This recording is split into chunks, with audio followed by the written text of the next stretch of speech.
Hello friends, welcome to Idealistic Academy. Today we will see the difference between pressure and stress. देखो pressure और stress दिखने में तो ये दोनों सेम दिखते हैं. Pressure is also force upon area, stress is also force upon area, है ना. दोनों का यूनिट भी सेम है, न्यूटन पर मीटर स्क्वायर, है ना. या फिर हम इसे पास्कल भी कहते हैं. लेकिन व्हाट इज द डिफरेंस? ये दोनों अलग अलग, ये दोनों अलग अलग नाम क्यों पड़े हैं? कुछ तो डिफरेंस होगा तभी तो अलग अलग नाम पड़े हैं ना. तो व्हाट इज द डिफरेंस ये हम देखेंगे. ठीक है. सो सबसे पहले देखो फ्रेंड्स, प्रेशर क्या होता है? The pressure is the external force applied per unit area. मतलब जब देखो कोई अगर ये ऑब्जेक्ट है, okay, so force applied on this object per unit area.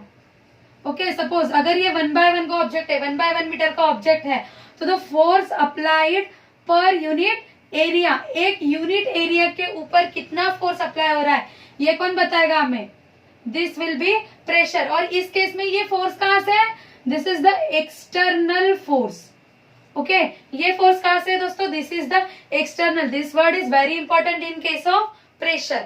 और इन केस ऑफ स्ट्रेस के केस में this is the internal force, मतलब internal resistance to defeat deformation. अगर कोई चीज डिफॉर्म हो रही है तो वो डिफॉर्म नहीं होनी चाहिए. अगेंस्ट डिफॉर्मेशन मतलब the force which is working against deformation of that particular thing. Internal force. तो इस केस में ये फोर्स कौन सा हो गया?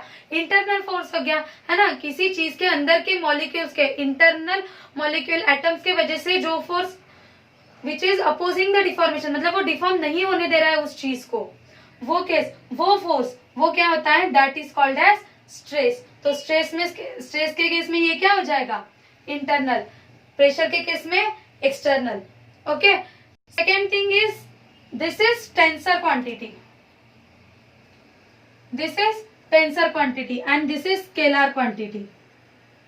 So why it is so friends? Because this stress is a unidirectional thing. Stress क्या है? Stress is a unidirectional thing. Unidirectional है. अभी आप तो कहोगे कि जब भी स्ट्रेस हम ये करते हैं तो सारे डायरेक्शंस में दिखाते हैं.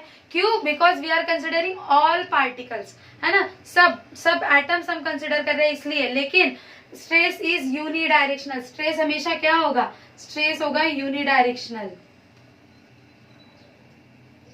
और ये क्या होगा? Pressure is multi directional.